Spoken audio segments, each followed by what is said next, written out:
నామమునకు మహిమ కలుగునుగాక. కుడి ఉన్న మీ అందరికీ మన ప్రభు అయిన యేసుక్రీస్తు నామములో వందనాలు తెలియపరుస్తూ ఉన్నాను. అందరికి వందనాలు. ప్రభు ప్రేమించి మనకిచ్చిన మరి సిలువ ధ్యానములలో మరి ఉపవాస ప్రార్థనగా సంఘముగా మనము 40 దినాలు ప్రయాణంలో 9వ రోజును ప్రభు మనకు సిద్ధపరిచారు. ఈ రాత్రి ప్రభు తన కృపచేత మరి ఉదయ్ గారు వారి యొక్క కుటుంబ పక్షాన కూడా ప్రార్థించడానికి ఇది 3వ వారము దేవుడు సిద్ధపరిచిన మరి సమయము. దేవునికి స్తోత్రం. దేవుడు వారి కుటుంబంలో మరి సమాధానము కొరకై ఎదుగో మరి తన యొక్క కుమార్తె విషయంలో దేవుడు మరి ఎలాగున్న తన యొక్క కార్యములు చేయనే ఉన్నారో ఆయన చేతిలో ఆయన చిత్తములో మనము అప్పగించుకోవాలి. ఎదుగో మరి ఆ దినాలలో మనం చూసాము. అదిగో మోషే పుట్టినప్పుడు అదిగో మరి 2 సంవత్సరాల 2 ఏండ్లలోనే అంటే 2 నెలలలోనే ఒక ఆజ్ఞ జారీ అయింది. అదిగో మగ పిల్లవాడు పుడితే చనేయాలి. అలాంటి శోధన వచ్చింది. అలాంటి శోధనలో అదిగో మరి ఆ యొక్క మోషేను అదిగో దేవుని ప్రణాళిక చొప్పున ఐగుప్తులో అదిగో ఫరో రాజు యొక్క మరి కుమార్తె ఉన్నది. వారి కుమారుడిగా పెరిగిన అనుభవం ఉంది. దేవునికి స్తోత్రం. అంటే దేవుడు ఎలాగున్న మార్గాలు ఆయన మరి త్రోవలు ఎలాగున ఆయన తెలియచేస్తాడో తెలియదు. దేవుని కార్యములు గొప్పవి. ఆయన చిత్తములో ఆయన ఉద్దేశములో ప్రభు చిత్తములో మనము అప్పగించుకుందాము దేవుని కృప చేత. దేవునికి స్తోత్రం. కాబట్టి ఇది దేవుని యొక్క సన్నిధానములో కొన్ని విషయాలు మనము ధ్యానం చేసుకోవడానికి ఇటు సమయాన్ని మనకిచ్చారు. ఈ దినము దేవుని వాక్యములో మరి సంఖ్యాకాండము 21వ అధ్యాయము మరి 4వ వచనము నుండి 10వ వాక్యం వరకు కొన్ని వచనాలు మనం చదువుకుందాం. సంఖ్యాకాండం 21 4వ వాక్యము నుండి, వారు ఎదోము దేశమును చుట్టి పోవలనని ఎర్ర సముద్ర మార్గమునుగా సాగినప్పుడు మార్గాయాసము చేత జనులు ప్రాణము సమస్యలను కాగా ప్రజలు దేవునికిని మోషేకును విరోధముగా మాట్లాడి ఈ అరణ్యములో చచ్చుటకు ఐగుప్తులో నుండి మీరు మమ్మలను ఎందుకు రప్పించితిరి? ఇక్కడ ఆహారము లేదు, నీళ్లు లేవు, చవిసారము లేని ఈ అన్నము మాకు అసహ్యమైనదనిరి. అందుకు యెహోవా ప్రజలలోనికి తాపకరములైన సర్పమును పంపించెను. అవి ప్రజలను కరవగా ఇశ్రాయేలీయులలో అనేకులు చనిపోయిరి. కాబట్టి ప్రజలు మోషే యొద్దకు వచ్చి, మేము యెహోవాకును నీకును విరోధముగా మాట్లాడి పాపము చేసితిమి. యెహోవా మా మధ్యలో నుండి ఈ సర్పములను తొలగించున్నట్లు ఆయనను వేడుకొనమనిరి. మోషే ప్రజల కొరకు ప్రార్థన చేయగా, యెహోవా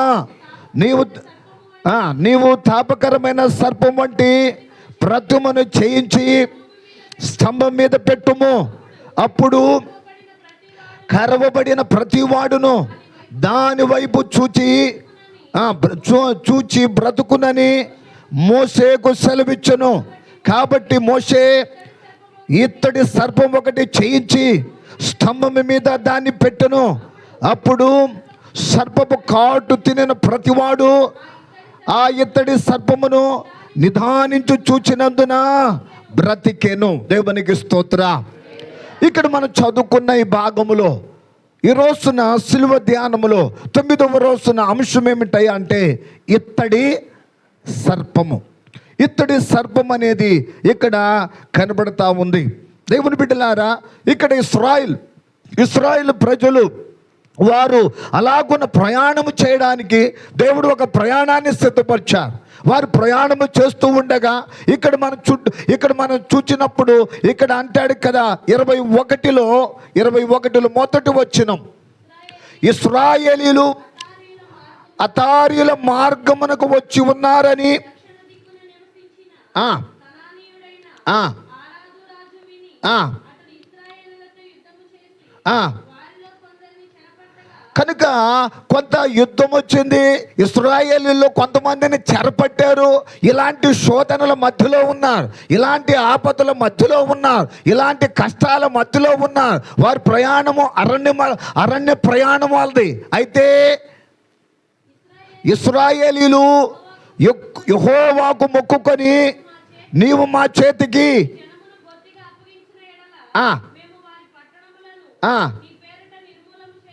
కనుక వారికి వచ్చినటువంటి కష్టములో, వారికి వచ్చినటువంటి శత్రు భయములో ఒక మొక్కుబడి చేసుకున్నారు. ఏమనయ్యా అంటే, అయ్యా వాళ్ళు మాకు అప్పగిస్తే ఇదిగో మరి ఇలాగున నిర్మూలన చేస్తామయ్యా, ఇలాగున మేము చేస్తామని దేవుని సన్నిధిలో ఒప్పుకున్నారు. దేవుడు అలాగే వారి పట్ల కార్యం చేశాడు. దేవుడు ఎవరయ్యా అంటే, ఆయన సన్నిధిలో ప్రార్థించినప్పుడు, ఆయన సన్నిధిలో మొరపెట్టినప్పుడు, ఆయన సన్నిధిలో లోబడినప్పుడు, ఆయన సన్నిధిలో పశ్చాత్తాపడినప్పుడు, ఆయన వైపు తిరిగినప్పుడు ఆయన దయాళుడై ఉంటాడు. దేవునికి స్తోత్రం.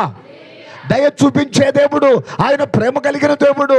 ఏది ఆయన జీవితాలలో అదిగో మరి మన వైపు ఎప్పుడు ఏదో ఒక మేలు చేయాలని ఆయన ఎదురు చూస్తూనే ఉంటాడు. వారు అలాగ ప్రయాణం చేస్తూ ఉండగా ఇందా మనం చదువుకున్నాం 4వ వచనం నుండి, ఎదోము దేశమును చుట్టూ పోవలనని ఓరు కొండ నుండి సముద్ర మార్గముగా సాగినప్పుడు వారట ప్రయాణం చేస్తూ ఉన్నారు. వారి ప్రయాణం అరణ్యము, వారి ప్రయాణములో అదిగో దేవుడు నడిపిస్తున్నాడు. మనం గమనించినట్లయితే దేవుడు వారిని ఏదో ఒక దాని మీద పంపించగలడు. కానీ వారు తెలుసుకోవాలి అంటే అరణ్య ప్రయాణం నడకే వాళ్ళకి ఇచ్చింది. ఒకసారి నడిపిస్తూ ఉంటాడు, ఏదో ఒక రీతిలో నడిపిస్తూనే ఉంటాడు. దేవుని కార్యాలు ఆశ్చర్యకార్యాలు ఎలాగైనా చేయగలడు ఆయన. సముద్రమును పాయలు చేసిన దేవుడు, అదిగో ఆ యొక్క ఎరుకో కోటగోడలు కూల్చిన దేవుడు, ఇదిగో మరి దేవుడు అద్భుత కార్యాలు చేసిన దేవుడు. ఏదైనా చేయగలిగిన సమర్థత దేవుల్లో ఉంది. కానీ వీళ్ళని నడిపించాలి. 40 సంవత్సరాలు వారి జీవితంలో నడకుంది. ఈ నడక వాళ్ళు నడుస్తూ వెళతా ఉంటేనట మధ్యలో మార్గముల ఆయాసం వచ్చేసిందంట. ఏ ఆయాసం అది? మార్గాయాసం అన్నాడు. ఒకసారి ఎక్కువ తింటేనేమో ఏ ఆయాసం? భుక్తాయాసము. ఎక్కువసేపు నిద్రపోతేనేమో నిద్ర ఆయాసం. ఇట్లాగా మనుషుల ఆయాసాలు చాలా ఉన్నాయి.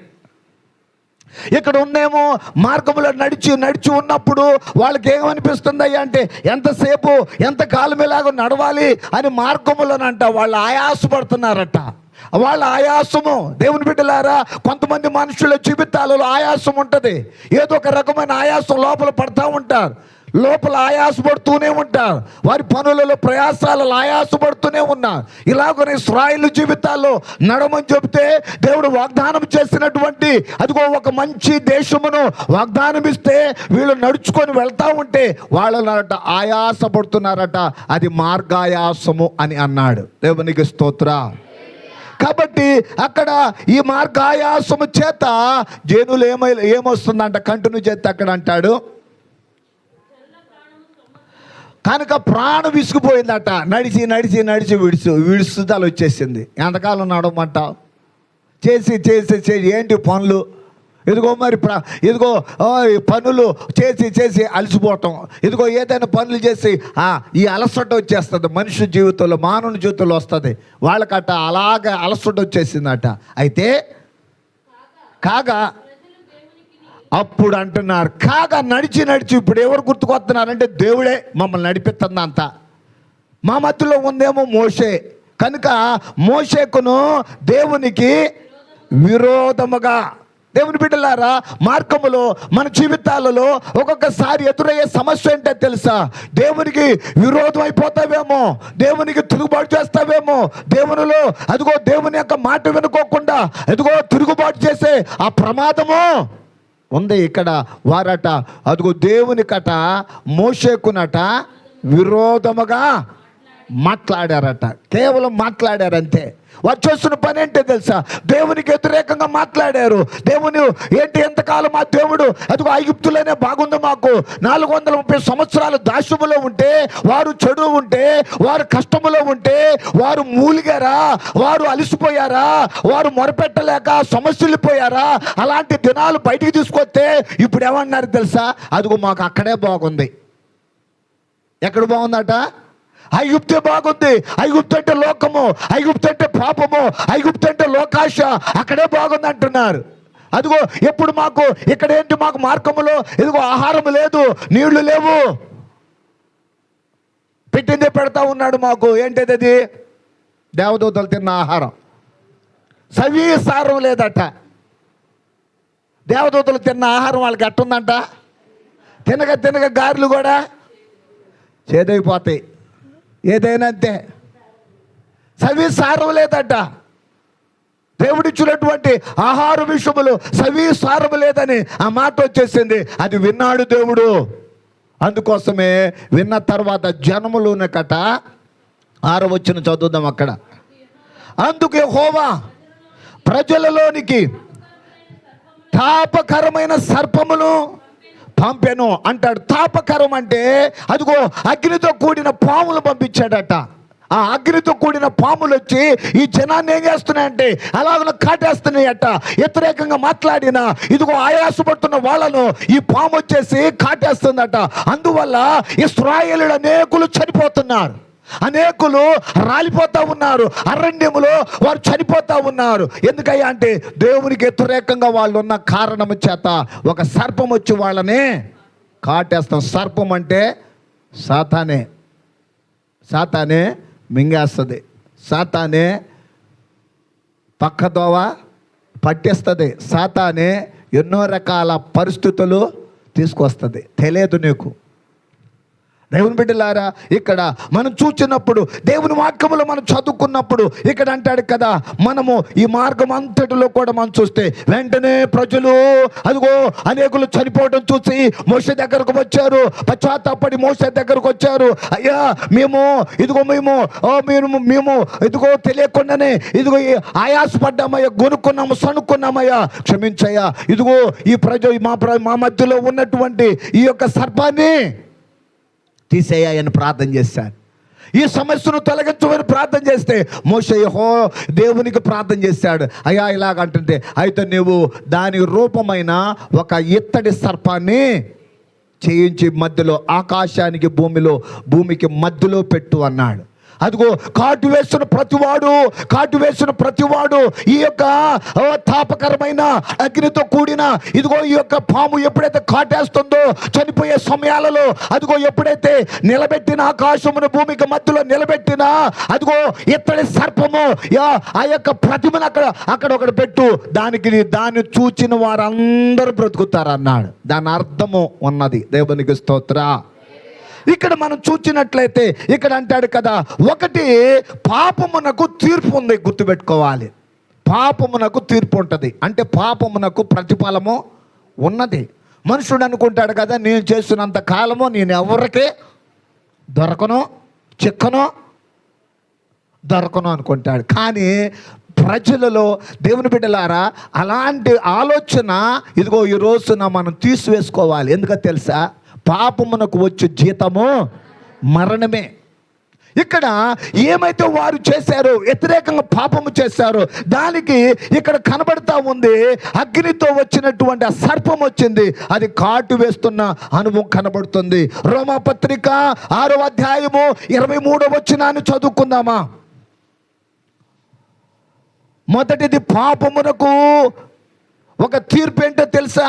దానికి అంటాడు కదా 6వ అధ్యాయము 23వ వచనం, ఏలయనగా పాపం వల్ల వచ్చే జీతము మరణము, అయితే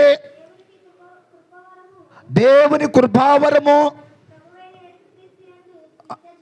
కనుక పాపం వల్ల వచ్చే జీతం మరణము, అయితే దేవుని కృపా వరం ఏంటో తెలుసా? ఆయన వరం ఏంటో తెలుసా? ఆయనలో నిత్య జీవం ఉంది. దేవునికి స్తోత్ర. కనుక పాపమునకు ఎప్పుడైతే మనము అదిగో వెళ్తా ఉన్నామో తెలియదులే, ఏమి లెక్క చేయకుండా ఏదో ఒక ఎవరి మాట వినుకోకుండా దేవుడని, సంఘమని, సేవకులని, వాక్యమని అని భయం లేకుండా ఉంటే ఖచ్చితంగా తీర్పు అనేది వస్తుంది. ఎవరికైనా వస్తుంది, నాకైనా నీకైనా ఎవరికైనా ఉంది. బైబిల్ అందరికీ చెప్పేది, అయ్యగారులు కాదు, లేకపోతే విశ్వాసులు కాదు, అందరికీ ఉంది. అందుకోసమే పాపమునకు వచ్చే జీతము మరణమే అయినను అంటున్నాడు ఇక్కడ. ఆ భాగానికి తర్వాత మనము ధ్యానం చేసుకుందాం.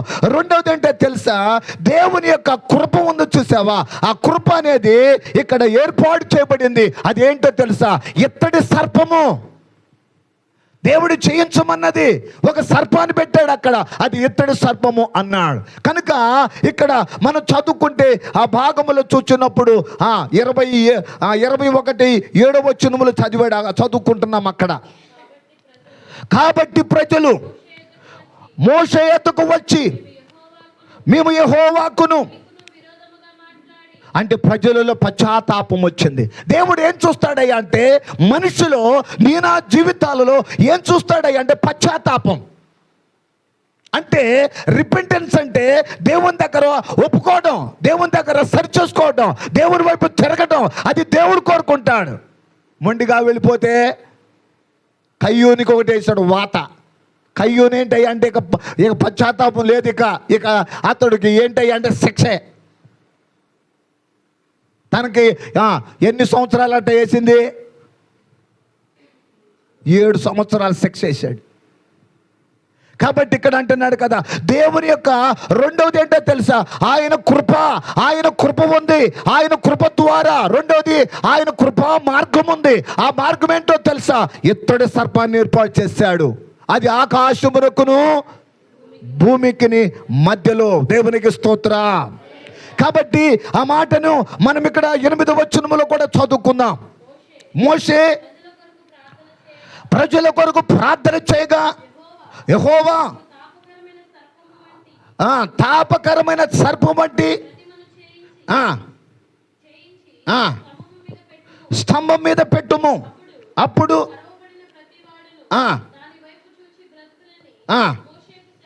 కాబట్టి దేవుని బిడ్డలారా, ఇక్కడ దీని అర్థం ఏంటయ్యా అంటే, దేవుడు సమర్థతను, దేవుడు తన సమస్య కాక అదిగో దేవుడు ఆ సమస్యలో నుంచి ఒక మార్గాన్ని ఇచ్చాడు. ఏంటో తెలుసా ఆ మార్గం ఏంటో? అక్కడ అంటాడు కదా, వారు అదిగో విశ్వాసముతో దేవుణ్ణి చూడాలి. ఏం చూడాలట? విశ్వాసముతో యేసయ్యను చూడాలి. చనిపోతున్న వ్యక్తి, కాటు వేయబడిన వ్యక్తి, ఆ యొక్క సర్పము చేత కాటు వేయబడిన ప్రతి ఒక్కరు కూడా అదిగో నిదానించి చూడాలి, విశ్వాసముతో చూడాలి. ఎప్పుడైతే చూస్తామో ఖచ్చితంగా దానికి పరిష్కారము దొరికింది. యేసయ్యలోనే ప్రతి సమస్యకు పరిష్కారం ఉంది, ప్రతి సమస్యకు జవాబు ఉంది, ప్రతి ఒక్క కుటుంబ సమస్యలకు పరిష్కరించేది దేవుడు. దేవునికి స్తోత్ర. అందుకోసమే ఇక్కడ అదిగో విశ్వాసముతో చూడాలి అన్నాడు. మూడవదిగా మనం చూస్తే ఇక్కడ ఇందులో ఏముందయ్యా అంటే, ఇదిగో అది ఎక్కడ ఉండాలంట? అది 3:14, యోహాను సువార్త 3:14.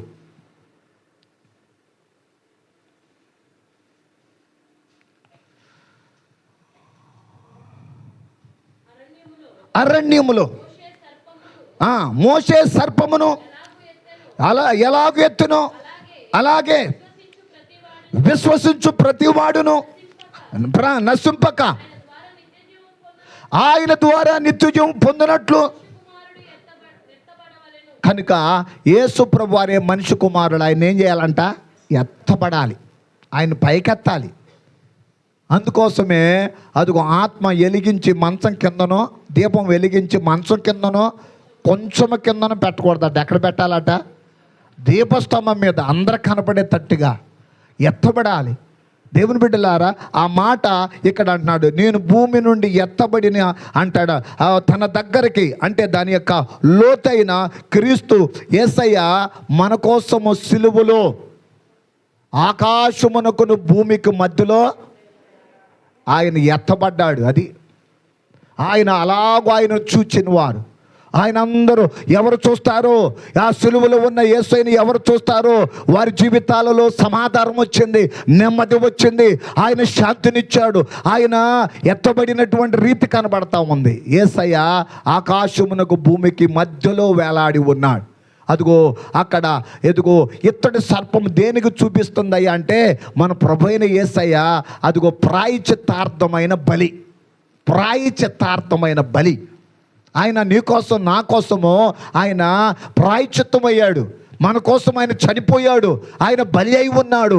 ఆయనను చూడాలి, ఆయన చూచే కన్నులు కావాలి, ఆయన నిదానించి చూడాలి. ఆయన సన్నిధిలో ఎప్పుడైతే యేసును చూస్తావో కార్యం జరిగిద్ది. యేసును చూడటానికి వచ్చాడు అక్కడ ఉన్నటువంటి జక్కయ్య, యేసు ఎవరో అని చూడగోరెను అంటాడు. అతడు పొట్టువాడైనందున జనుల మధ్యలో గుంపు గూడి ఉండటం వలన చూడలేను అని వెళ్ళిపోలేదండి. యేసును చూడాలనుకున్నాడు. అతడు చెట్టు ఎక్కి కూర్చున్నాడు. యేసయ్య త్రోవలో వస్తాడని అలాగే కూర్చొని ఉన్నాడు.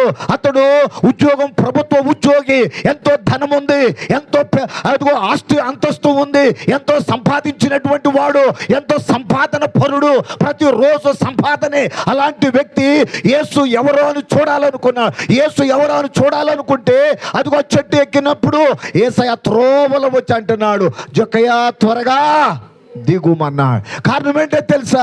యేసు ఎవరో చూడాలి నువ్వు అనుకుంటే, నీ హృదయంలో అనుకుంటే, నీవు ఆస్తి కలిగి ఉంటే, నీ ఆస్తును చూచే దేవుడు, ఆలోచన ఎరిగిన దేవుడు, నీ హృదయంలో ఉన్న తలంపులను ఎరిగిన దేవుడు, ఏ విషయంలో సమస్యతో ఉన్నావో, ఇబ్బందులు ఉన్నావో, కష్టములో ఉన్నావో, ఆ కన్నీటిలో ఉన్నావో, నీకు సహాయం చేయడానికి దేవుని హస్తము కూర్చు కాలేదు. దేవునికి స్తోత్ర. సహాయం చేస్తాడు. వెంటనే అదిగో ఆ యొక్క జక్కయ్య కిందకి దిగి వచ్చి యేసయ్యను తన ఇంటికి సంతోషముతో తీసుకొని వెళ్ళాడు. ఇది నాన్న దేవుని బిడ్డలారా, ఆయన ఎత్తబడినటువంటి రీతి కనబడుతూ ఉంది. సిలువలో నీ కోసము నా కోసము ఆయన అదిగో కొట్టబడిన వాడుగా, ఆయన ముళ్ళ కిరీటం పెట్టబడిన వాడుగా, ఆయన ముఖం మీద ఉమ్మి వేయబడిన వాడిగా, ఆయన ప్రక్కలో బల్లెముతో పొడవబడి వాడిగా, ఆయనను సిలువ అప్పగించిన రీతిలో ఆయన ఎత్తబడ్డాడు. ఆయన నీ కోసము నా కోసం ప్రాయశ్చిత్తార్థమైన బలి. దేవునికి స్తోత్ర. ఎప్పుడైతే నువ్వు విశ్వసిస్తావో, ఎప్పుడైతే పశ్చాత్తాపడతావో, ఎప్పుడైతే ప్రభుని నిదానించు నువ్వు చూస్తావో కార్యం జరిగిద్ది. నీ కుటుంబమును కట్టడానికి ఉన్నాడు, నీ బిడ్డలకు కట్టడానికి ఉన్నాడు, నీ కుటుంబంలో ఆశీర్వాదం ఇవ్వడానికి ఉన్నాడు. ఏమైతే నువ్వు పోగొట్టుకున్నావో, ఏమైతే కుటుంబ సమస్యలతో నలిగిపోతా ఉన్నావో ప్రభు ఏం చేస్తాడయ్యా అంటే ఆయన సమాధానార్థమైనటువంటి కార్యాన్ని చేయగలిగిన దేవుడు. దేవునికి స్తోత్ర. దేవునికి స్తోత్రం చేద్దాం. హల్లెలూయా. కాబట్టి దేవుని బిడ్డలారా, ఎదుగో ఇక్కడ ఇత్తడి సర్పము దేనికి చూపిస్తుందయ్యా అంటే ప్రాయశ్చిత్తం. నీ సమస్యకు ఆయనే, ఆయన దగ్గర నీ ప్రయాసమైన ఉదయ గారి కుటుంబ విషయంలో కావచ్చు, అది దేవుడు ఎప్పుడో ఆయన దానికి ఆర్డర్ వేశాడు. తన యొక్క బిడ్డ విషయంలో భయపడాల్సిన పని లేదు. నువ్వు చూడాల్సింది అదిగో నిదానించి ప్రభుని చూడు, ప్రభు వైపు చూడు. ప్రభు నీ కార్యము కొరకు ఎదురు చూస్తున్నాయా, నీ చిత్తం ఎలాగుందో అలా వచ్చే ప్రభు, నువ్వు ఏది చేసినా నాకు ఇష్టమే. దేవునికి స్తోత్ర. ఆయన చేతికి అప్పగించిన అదిగో మన జీవితాలలో అన్నిటిలో కూడా సమాధానాత్మతోనే నింపుతాడు ఆయన. దేవునికి స్తోత్ర. మనుషుల దగ్గర అదిగో మనకు సమాధానం రాకపోవచ్చు, కానీ దేవుని దగ్గర ఖచ్చితంగా సమాధానము దొరికింది, దేవుడిస్తాడు. కాబట్టి అట్టి కార్యాలను ప్రభు చేయాలని విశ్వాసముతో ప్రభు వైపు చూద్దాం. కాబట్టి ఆయన మనకిచ్చినటువంటి చూచుట వలన మనకి కలిగిన రక్షణ ఉంది అంటాడు కదా. నిదానించు చూచి అక్కడ అనేకులు బ్రతికారట. అందుకోసమే అక్కడ 9వ వచనంలో చెప్పాడు ఆ మాట. కాబట్టి 21:9 సంఖ్యాకాండం. కాబట్టి మోషే ఇతడి సర్పం ఒకటి చేయించి స్తంభం మీద దాని పెట్టుము, అప్పుడు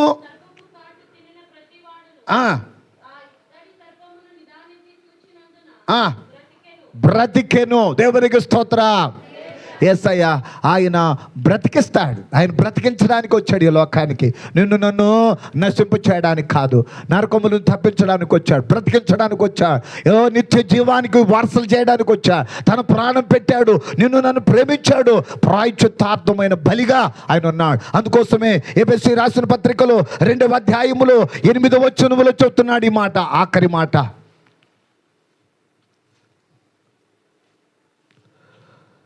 ఎఫెసీయులకు రాసిన పత్రిక 2వ అధ్యాయం 8వ వచనం.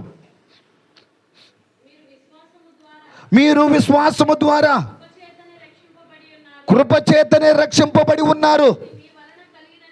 అది మీ వలన కలిగినది కాదు, దేవునికి స్తోత్ర. అది ఎవరిదంట? అది దేవుని వరమే. ఈరోజు దేవుడు అటు వరం ఇస్తాడు. కృపచేతనే మీరు రక్షించబడ్డారంతే. అది దేవుని వరమే, దేవుడు ఇచ్చినటువంటి వరమే. నిజంగా మనం చూడాలంటే ఆ యొక్క సమరీ స్త్రీతో కూడా అంటాడు, దేవుడు నీకు అడిగితే నీకు ఆయన వరమిస్తాడు. దేవుని అడగాలి మనం దేవుని సన్నిధిలో. ఈ రోజున అదిగో మరి ఆయన కృప ద్వారానే మన కుటుంబాలను కట్టే దేవుడు, కార్యాలు చేసే దేవుడు. ఈ దినాన మన కుటుంబంలో సరిచేయడానికి దేవుడు ఉన్నాడు, దేవుడు సహాయం చేస్తాడు అంటాడు. ఎఫెసీయులకు రాసిన పత్రికలో ఏ కుటుంబం అయితే భూమి మీద పిలువబడుతుందో ఆ ఒక్క మాట మనం చదువుకుందాం. ఎఫెసీయులకు రాసిన పత్రిక 4వ అధ్యాయము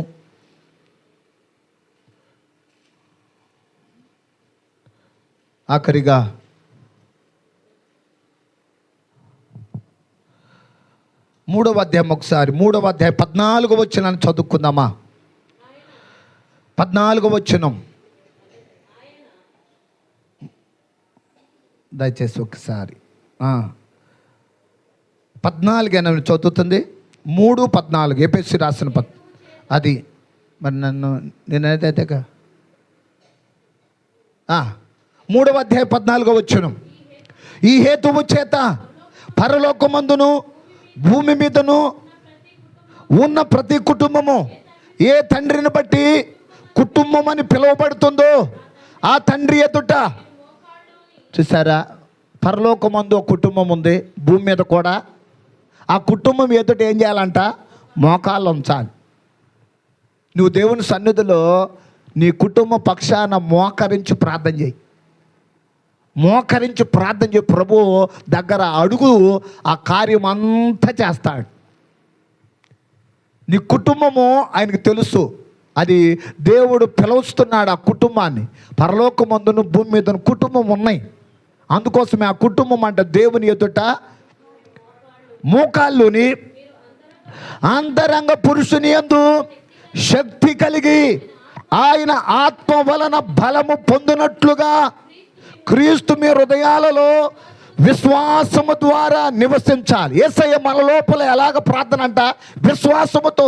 అవునయ్యా, నువ్వే చేస్తావయ్యా, నా కుటుంబ సమస్యను, నా బిడ్డల సమస్యను, నా కుటుంబ సమస్యను నువ్వే చేయగలిగిన దేవుడువయ్యా అని మోకరించి ప్రార్థన చేస్తావు చూసావా? విశ్వాసముతో అడుగుతావు చూసావా? వెంటనే రిజల్ట్ కూడా వస్తుందట. బలము కలిగి చేయాలి. మామూలుగా చేసేది వేరు, బలము కలిగి చేయాల్సిన ప్రార్థన వేరు. అయితే తన మహిమైశ్వర్యము చొప్పున మీకు దయ చేయవలెననియు దేవుని సంపూర్ణతయు పూర్ణులుగాను ప్రేమయందు ఏర్పరి స్థిరపడి, దేవునికి స్తోత్ర. కుటుంబము ఇప్పుడు దాకా స్థిరపడకపోతే ఇప్పుడు ఏం చేస్తాడట? స్థిరపడి సమస్త పరిశుద్ధులతో కూడా దాని వెడల్పును, తన పొడుగు, ఈ లోతు, ఎత్తు, దేవుని ప్రేమ ఆ కుటుంబంలో నిలబడింది. అది నువ్వు వర్ణించలేవు. ఆ ఎత్తు ఎంతో, ఎడల్పు ఎంతో, లోతు ఎంతో తెలుసుకో. దేవుని ప్రేమ అంత, దేవుడు ప్రేమ అంత చూపుతున్నాడు కుటుంబం పట్ల. కాబట్టి దేవుని బిడ్డలారా, అలాగున ప్రార్థించాలి కుటుంబ పక్షాన. ఇది నాన్న అదిగో మరి ప్రభు తన కృప చేత ఉదయ గారి కుటుంబము, నీ కుటుంబము, నా కుటుంబం, మన కుటుంబము అట్టి ప్రేమలో స్థిరపరచబడును గాక. తన యొక్క ఇదిగో సిలువ ధ్యానములలో ఈ 40 దినాల ఉపవాస ప్రార్థనలో ప్రతి కుటుంబములో దేవుడు అట్టి కార్యములు జరిగించునుగాక. దేవుడి మాటలు ప్రభు మన వినికిడిలో దీవించి ఆశీర్వదించునుగాక. ఆమేన్.